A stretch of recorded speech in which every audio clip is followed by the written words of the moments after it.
Hello and welcome to my channel. तो last part में हमने इसका पर्पस देखा था एनडीपीएस एक्ट का और एप्लीकेशन देखा था कहाँ कहाँ अप्लाई होता है। जो नेक्स्ट का पार्ट है उसमें हम देखेंगे डेफिनेशंस को। ठीक है, सो विल कंटिन्यू। तो ये एक्ट फोर्स में आया था 14 नवंबर 1985। That will be important for prelims purposes. Central government के नोटिफिकेशन से ऑफिशियल गैजेट में जब इसने नोटिफाई किया था और डिफरेंट प्रोविजंस के लिए एज इट सेज कि डिफरेंट डेट्स हो सकते हैं या फिर डिफरेंट स्टेट्स के लिए डिफरेंट डेट्स हो सकते हैं। Okay, so that's not important for mains. Now we shall cover the definitions. ये पहला डेफिनेशन इसमें है एडिक्ट का। Addict means a person who has dependence on any narcotic drug और साइकोट्रॉपिक सब्सटेंसेस। ये एडिक्ट का डेफिनेशन ना याद रखना, that will be important for our mains purposes, very important. Will mention that in our answers और may B short notes में आपको definition भी पूछ सकता है। So that will be the definition of addict now. और ये सब्स्टिट्यूट किया गया था, that it means there might have been some kind of change. ये 2001 के अमेंडमेंट से सब्स्टिट्यूट हुआ था। ओके, देन बोर्ड की definition that is not important. CBEC constituted under the Central Boards of Revenue Act 1963। थोड़ा ना नॉइज़ बेयर करना because I don't have a mic right now. थोड़ा आई गेस नॉइज़ जा रहा होगा। So yes, cannabis, that is the most obvious and important definition of the act. Cannabis देखेंगे hemp। Cannabis में पहला definition है that is चरस। Okay, that is separated resin। जो resin form होता है cannabis plant से हम लोग derive करते हैं। Okay, वो क्या होता है, चरस होता है। और ये इंक्लूड करता है क्या, सॉरी कैनबिस होता है। चरस क्या होता है, रेजिन फॉर्म में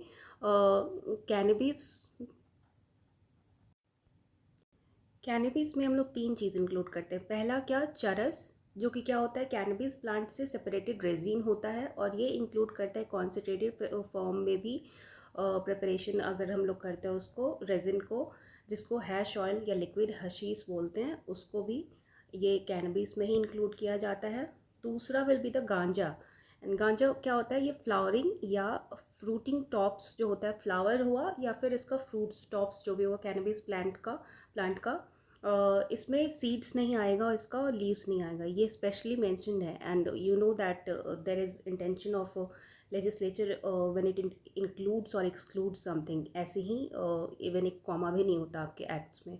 so it include seeds and leaves when not accompanied by the tops. तो फ्लावरिंग या fruiting tops is required to be included in that, to include cannabis, to be included in the definition of cannabis by whatever name they may be known और designated. और तीसरा क्या है कि any mixture with और without any neutral, कोई इसमें और भी मटेरियल हो सकता है लेकिन वो ऊपर के किसी भी फॉर्म में है, of any of the above forms, that is क्या, या तो वो गांजा या फिर चरस के फॉर्म में है, कुछ और भी ड्रिंक बनाया गया या कोई प्रिपरेशन ऐसा है जिसमें कोई और भी मटेरियल मिला सकते हैं। तो पर्पस ये जो ये है ना, इसको रेसिड्यूरी बोलते हैं। इसका पर्पस ये है कि इसको एक वाइड डेफिनेशन दिया जाए कैनबिस को, ताकि जो भी एक इंटॉक्सिकेटिंग सब्सटेंस हो कैनबिस का जिसमें even slightest of the percentage available हो, उसको इंक्लूड, चरस गांजा या फिर किसी चीज़ का, उसको कैनबिस की डेफिनेशन में इंक्लूड कर लिया जाए और उसको पेनलाइज किया जाए। चौथा है कैनबिस प्लांट। तो it means any plant of the genus cannabis. ये जीनस में अब जो भी इसके स्पेसीज आ जाएंगे, those will be included in it. Okay, फिर सेंट्रल गवर्नमेंट फैक्ट्रीज 4A से means factories owned by the central government या फिर factories owned by any company जिसमें इसके कितनी 51% शेयर होनी चाहिए of the paid up share capital. Okay, that's not much important. और फिर आता है कोका डेरिवेटिव। ये बहुत इंपॉर्टेंट होगा मेंस के पर्सपेक्टिव से। ओके, और इनफैक्ट पीटी तो ऑब्वियसली इसमें इंक्लूडेड है, बट पीटी में ये पूछ सकते हैं कि सेंट्रल गवर्नमेंट को सेंट्रल गवर्नमेंट फैक्ट्रीज़ के डेफिनेशन में आने के लिए कितना परसेंट का शेयर होना चाहिए, तो 51% का होगा। ओके, और ये प्लांट का क्या हो गया, जीनस कैनबिस हो जाएगा। कोका डेरिवेटिव, क्रूड कोकीन हो गया, that is any extract of Coca leaf which can be used directly या फिर इनडायरेक्टली होगा फॉर द मैन्युफैक्चर। कोई भी कोका लीफ का कोई भी एक्सट्रैक्ट होगा जिसको डायरेक्टली या इनडायरेक्टली अगर हम लोग कोकीन के लिए यूज़ करते हैं तो इसको हम लोग कोका डेरिवेटिव बोलेंगे। इसमें 4 चीज़ें हैं। पहला तो क्रूड कोकीन आ गया, दैट इज़ क्या, कोका लीफ का कोई भी ऐसा एक्सट्रैक्ट जिसको कोकीन के मैन्युफैक्चर में हमने यूज़ किया। दूसरा है ecgonine and all derivatives of this ecgonine from which it can be recovered, जिससे हम लोग इसको इकोजनीन या फिर कोई भी ऐसा जिससे हम लोग इसको रिकवर कर सकते हैं। Then this is cocaine, that is methyl ester of benzoyl ecgonine and its salts. ये इसका केमिकल फार्मूला आई थिंक है, और इसके ये सॉल्ट्स का जो भी फार्मूला होगा that will be included in Coca derivative, ठीक है। फिर ये ऑल प्रिपरेशंस, ये भी हो गया रेसिड्यूरी। तो इस पे फोकस, ये जो डी पार्ट है ना, इस पे इसलिए फोकस करना है क्योंकि ये रेसिड्यूरी फॉर्म में ये वाइडर डेफिनेशन देने के लिए इसको यूज़ किया गया है, ओके। फिर आता है coca leaf, the leaf of the, फिर आता है coca leaf, the leaf of the coca plant except of a leaf from which all ecgonine, cocaine and any other ecgonine alkaloids have been removed. ये उस plant का leaf हो गया, इसमें उसके कौन से, इसको कौन से लीफ को एक्सेप्ट कर रहा है, एक्सक्लूड कर रहा है उससे, जिससे कि सारे इकोजीन कोकीन या कोई अदर एल्कलॉइड जो है उसको रिमूव कर दिया गया है। वो obviously that won't be included ना कोका लीफ का डेफिनेशन में। उसके जब जो मेन इंग्रेडिएंट्स को भी उसको रिमूव कर दिया गया, अगर उसको निकाल दिया गया, तो फिर वो उसके डेफिनेशन में इंटॉक्सिकेटिंग सब्सटेंस में आएगा नहीं, क्योंकि उसका वो पर्पस ही सर्व नहीं करेगा।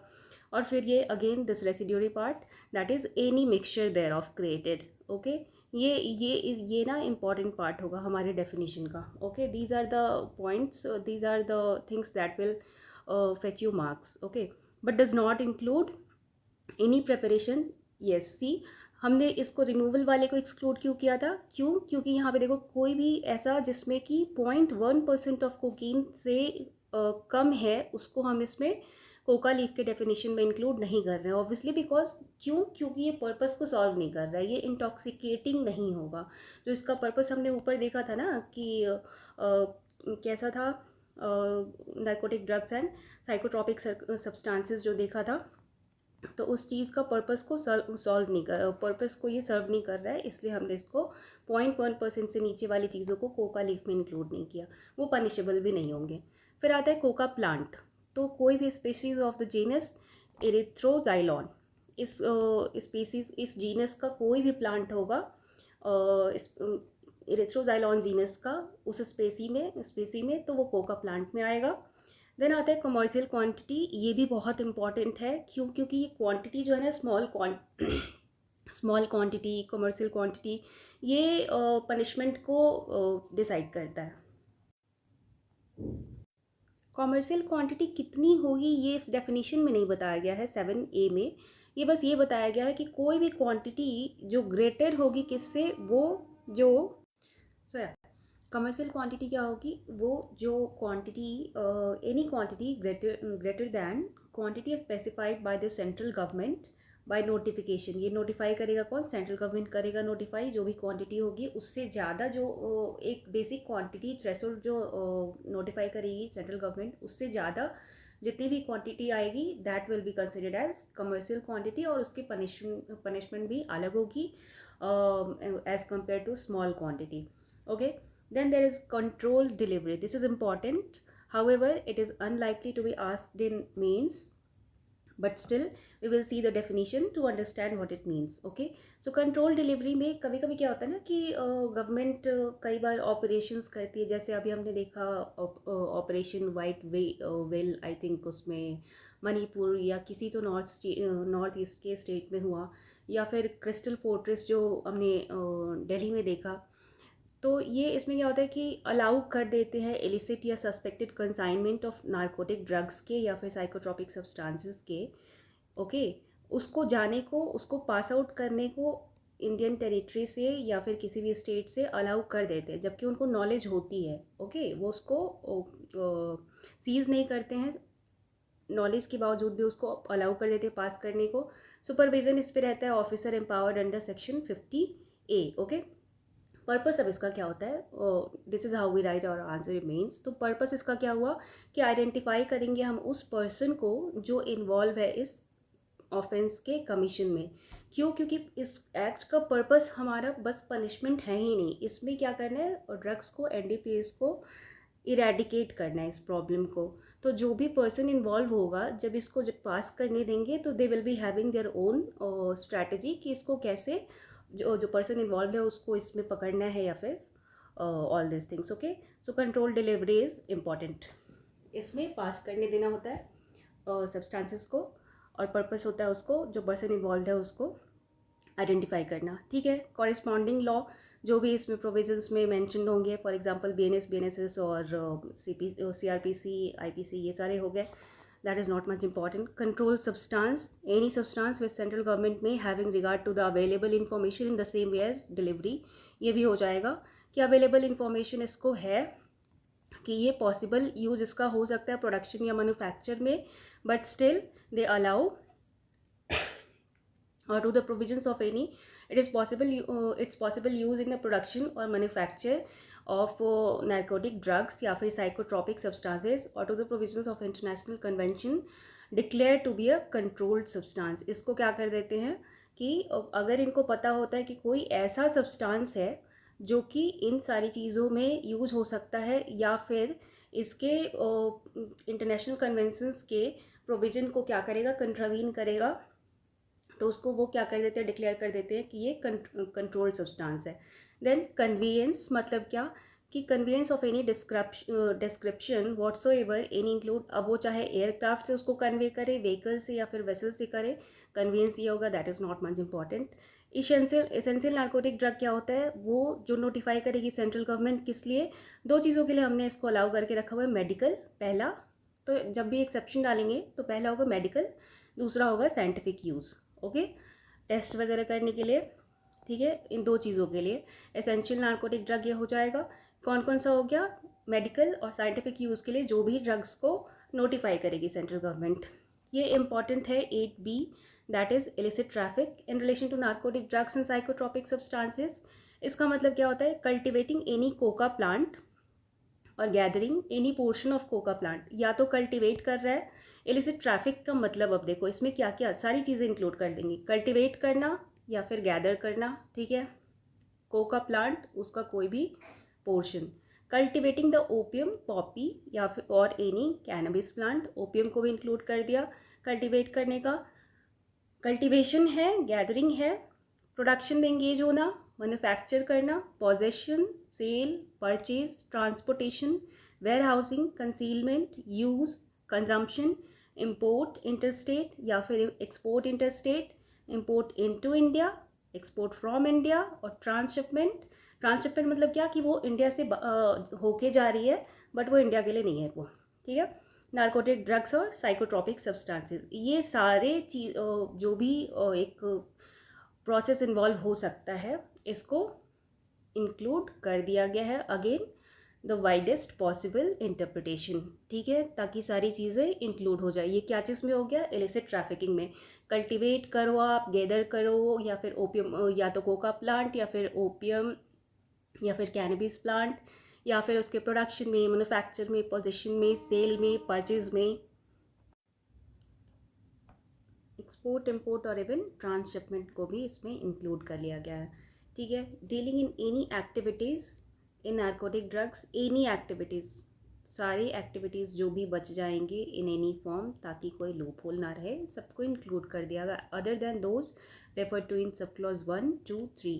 ये 3 को ऑलरेडी हमने सारी चीज़ों को इंक्लूड कर दिया. फिर भी अगर कुछ बच गया that will be under 4 and then under 5. Handling और letting out any premises for the carrying on of any. अब किसी ने अगर कोई प्रेमिसेस को अपने लेट आउट किया है या फिर कोई प्रेमिसेस को हैंडल कर रहा है, पर्पस उसमें ये 1 to 4 कोई भी पर्पस है. आपने अगर मान लो किसी को अगर रेंट पे फ्लैट अपना दे दिया and that person is continuing those illegal activities, that is illicit trafficking, तो आप भी उसमें कंसिडर किए जाओगे that you are also involve in illicit trafficking of drugs. Okay, so be aware. Okay, yeah, that's it.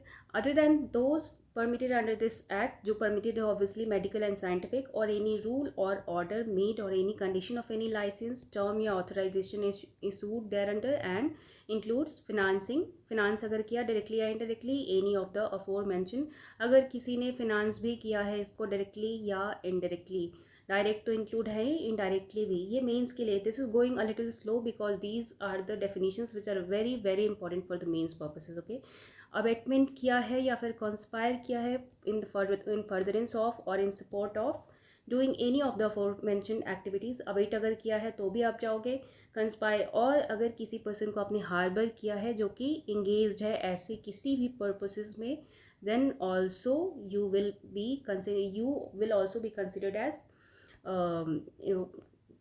illicit traffic in the definition of illicit trafficking. Okay, ये बहुत ज़्यादा wide, ये हैंडलिंग और लेटिंग जो है ना, and then this harbouring and this financing, abetment और conspiracy तो चलो आईपीसी में भी आ जाता है, बट ये फिनांसिंग और डायरेक्टली की जगह इनडायरेक्टली को भी जो इंक्लूड किया हुआ है ना, ये बहुत ज़्यादा खतरनाक बनाता है इसको।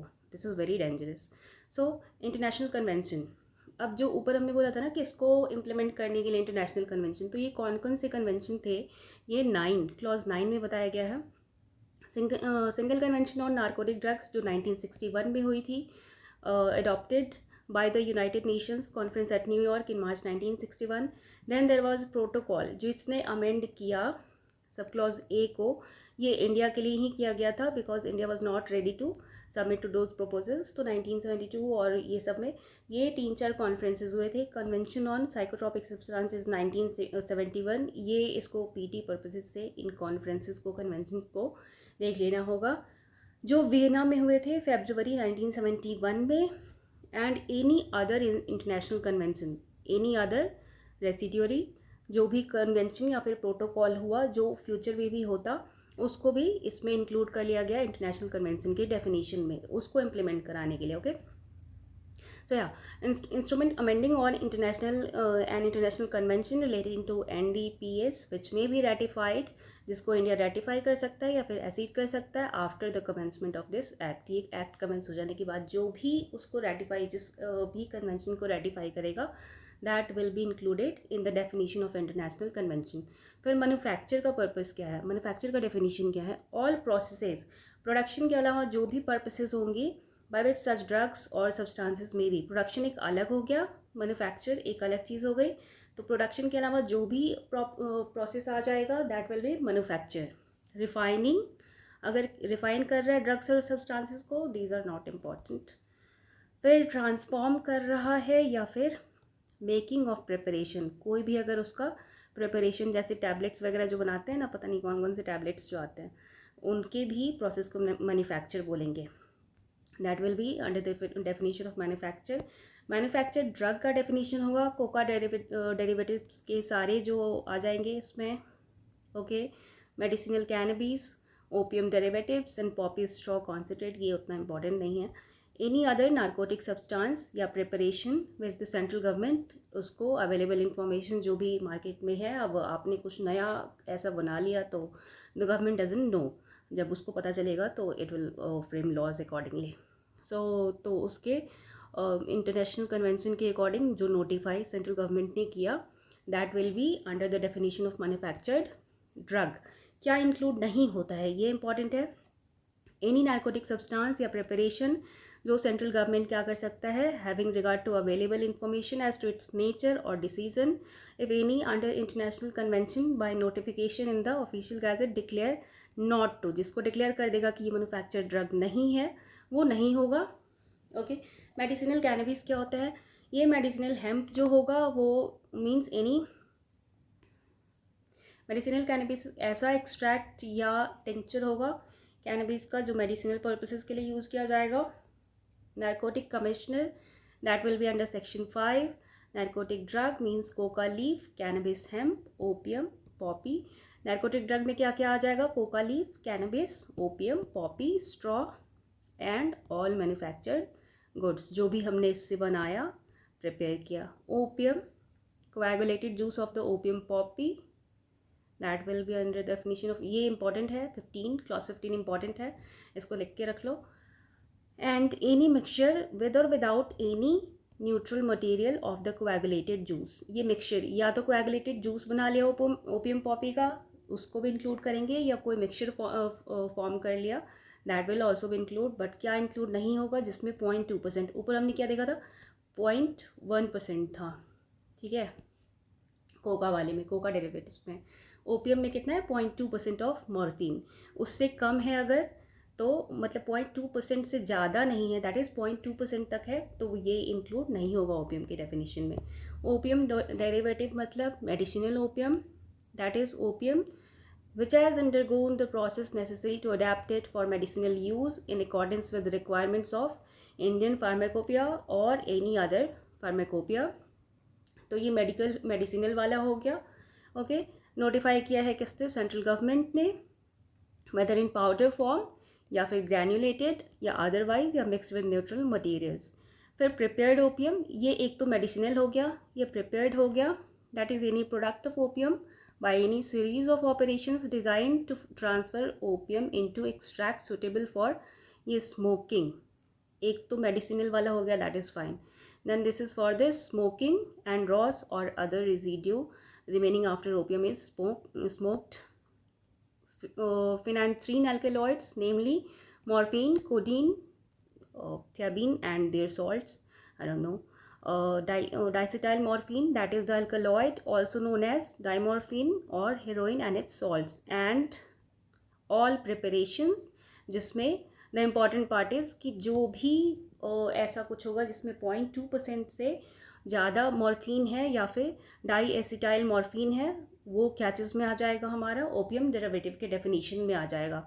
तो ये जो इसके टेक्निकल पार्ट्स है ना, वो उतना मेंस के लिए रिक्वायर्ड नहीं है, ये क्या क्या इंक्लूड या फिर कितना परसेंटेज है, ये मेनली हमें देखना है। फिर ओपियम पॉपी क्या मतलब क्या होता है, plant of the species Papaver somniferum and the plant of any other species of Papaver. Papaver species का कोई भी प्लांट हो गया वो इंक्लूड होगा फ्रॉम विच ओपियम या फिर फिनांथ्रीन अल्कलॉइड एक्सट्रैक्ट कर सकते हैं, और सेंट्रल गवर्नमेंट है उसको and that is central government का नोटिफाई करना भी ज़रूरी है उसके लिए। Then this is poppy straw 13th में, means all parts of the opium poppy after harvesting, सारे पार्ट्स इस, ठीक है, जैसे हमने देखा था ना गाजा वाले में, this was flower and fruit, और उसमें हमारा रेजिन को देखा था, इसमें क्या है all parts except the seed, ठीक है, of the opium poppy after harvesting, चाहे वो ओरिजिनल हो, कट हो, क्रश्ड हो, पाउडर्ड हो या any, and whether or not juice has been extracted therefrom, ठीक है। Poppy straw concentrate means the material arising when poppy straw has entered into a process for the concentration of its alkaloids। Okay, then this is preparation। preparation के definition में क्या है, in relation to narcotic drug and psychotropic substance means any one or more such drugs or substances in doses, form or any solution or mixture in whatever physical state containing one और मोर सच drug और substances. मतलब क्या किया, किसी भी form में हमने उसको प्रिपेयर कर दिया, बना दिया, और कितने भी डोजेज में, substances in the doses, form या सोल्यूशन या मिक्सचर, किसी भी फिजिकल स्टेट में हमने बना दिया उसको, तो that will be included as prepare. इसका फॉर्म चेंज कर रहे हैं या फिर मिक्सचर बना रहे हैं या फिर एक फिजिकल स्टेट से दूसरे फिजिकल स्टेट में कन्वर्ट कर रहे हैं, that will be included in the definition of preparation. Prescribed made under this rules, under the rules made under this act। then this is production ये सारे प्रोसेस, जैसे ऊपर मैन्युफैक्चर को पढ़ा था, फिर प्रिपरेशन को पढ़ा, अब प्रोडक्शन क्या होता है, तो ये सेपरेट करना opium, poppy straw, coca leaves या फिर कैनबिस को प्लांट से from which they are obtained, इस प्रोसेस को हम क्या कहते हैं, प्रोडक्शन। और मैन्युफैक्चर में हमने क्या देखा था कि प्रोडक्शन के अलावा जो भी प्रोसेस आ गया दैट विल बी मैन्युफैक्चर। इसमें हमने क्या किया प्रिपरेशन में कि एक या उससे ज़्यादा ड्रग्स को मिलाया या फिर उसके डोजेस को कन्वर्ट किया या मिक्सचर बनाया, या ये मल्टीपल रिवीजन मैं इसलिए करा रही हूँ ताकि आपको मेंस में पॉइंटर्स इसके याद रहें, या फिर फिजिकल स्टेट को कन्वर्ट किया, ठीक है, that will B preparation. Production में हमने क्या किया, सेपरेट किया ओपियम, पॉपी स्ट्रॉ वगैरह को। साइकोट्रॉपिक सब्सटेंसेस क्या होते हैं, कोई ऐसा सब्सटेंस जो नेचुरल या सिंथेटिक है, या कोई नेचुरल मटेरियल या सॉल्ट है, प्रिपरेशन है या मटेरियल है जो इंक्लूड होता है साइकोट्रॉपिक सब्सटेंसेस। इसमें डेफिनेशन कुछ नहीं है, इसमें बस ये है कि जो हमने शेड्यूल में मेंशन कर दिया, अब जाके शेड्यूल आप चेक कर लो, इसमें ऐसा कोई साइंटिफिक डेफिनेशन बताया नहीं गया है साइकोट्रॉपिक सब्सटेंस का कि वो आपकी माइंड पे क्या अफेक्ट कर रहा है या फिर बॉडी पे क्या अफेक्ट कर रहा है, ये चीज़ नहीं है, बस है कि शेड्यूल में जो मेंशन किया गया है दैट इज साइकोट्रॉपिक। ऊपर हमने कमर्शियल क्वांटिटी देखा था 23rd में हम देखेंगे 23A में स्मॉल क्वांटिटी, इसका भी क्या है कि any quantity lesser than the quantity specified by central government by notification in the official gadget. जितना क्वांटिटी बताया गवर्नमेंट ने उससे ज़्यादा किया कमर्शियल, उससे कम किया स्मॉल। ठीक है। इंपोर्ट इंटरस्टेट मतलब एक स्टेट या टेरिटरी से दूसरे में ले जाना। इंपोर्ट इंडिया का मतलब, इंपोर्ट इनटू इंडिया का मतलब उसकी ग्रामेटिकल वेरिएशन से इंडिया में ले आना या फिर इंडिया के बाहर कहीं से भी किसी पोर्ट पे ले आना, भले वो उसका इंटेंशन इंडिया के लिए ना हो, वो सब्सटेंस बाहर के लिए हो। ठीक है। तो एक्सपोर्ट फ्रॉम इंडिया मतलब, एक्सपोर्ट फ्रॉम इंडिया मतलब इंडिया से बाहर ले जाना कहीं भी किसी भी जगह पे। एक्सपोर्ट इंटरस्टेट हमने देख लिया। ठीक है। एक स्टेट से दूसरे स्टेट। ट्रांसपोर्ट मतलब किसी एक जगह से दूसरी जगह पे ले जाना। Okay.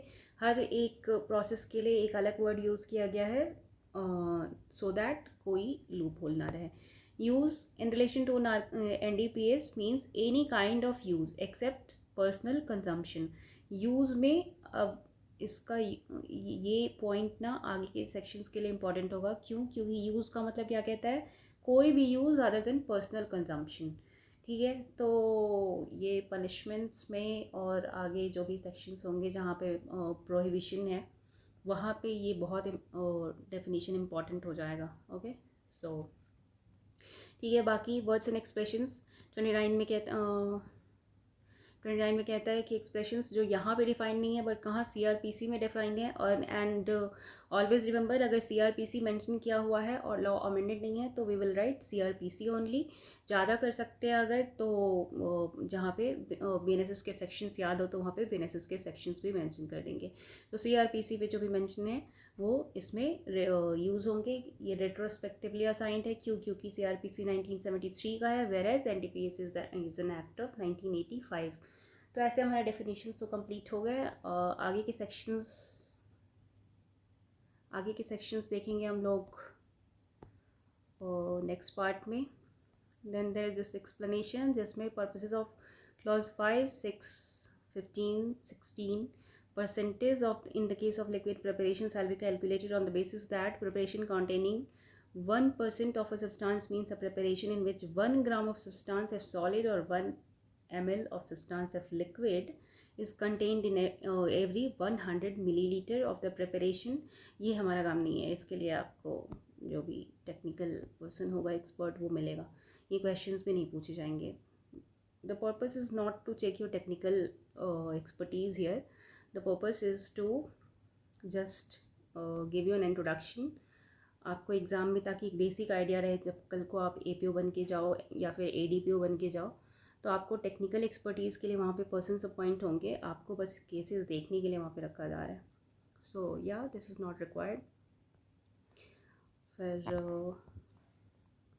We will see authorities and officers. ये बहुत ज़्यादा इंपॉर्टेंट तो नहीं है बट इसका एक रिविज़न प्रीलिम्स पर्पसेस से भी लेना होगा और एक बेसिक आइडिया रखने के लिए कि किसका क्या इसमें रोल होता है, किसकी क्या डेजिग्नेशन होती है। इसको नेक्स्ट पार्ट में देखेंगे हम लोग। ओके। अभी ये लेक्चर हमारा ऑलरेडी बहुत लंबा हो गया। I will try to make it a little concise but क्या है कि मेंस के पर्पज़ से आपको उतना तो ध्यान देना पड़ेगा। ये मेरा इसमें एम ये है कि आप एक बार वीडियो देखो तो आपको आइडिया लग जाए कि कहाँ पे फोकस करना है, कौन से पॉइंट्स को देखना है और आपका मेंस का आंसर प्रिपेयर अच्छे से हो जाए। ठीक है। So thank you. Next part में हम लोग कोशिश करेंगे थोड़ी केसेस भी देखने को ताकि डेफिनेशंस और अच्छे से समझ में आए कि लिखना कैसे है। और फ़िलहाल के लिए इतना काफ़ी है।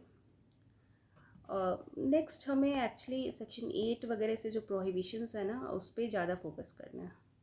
ये प्रोहिबिशन कंट्रोल और रेगुलेशन है, इस पार्ट पे ज़्यादा फोकस करना होगा।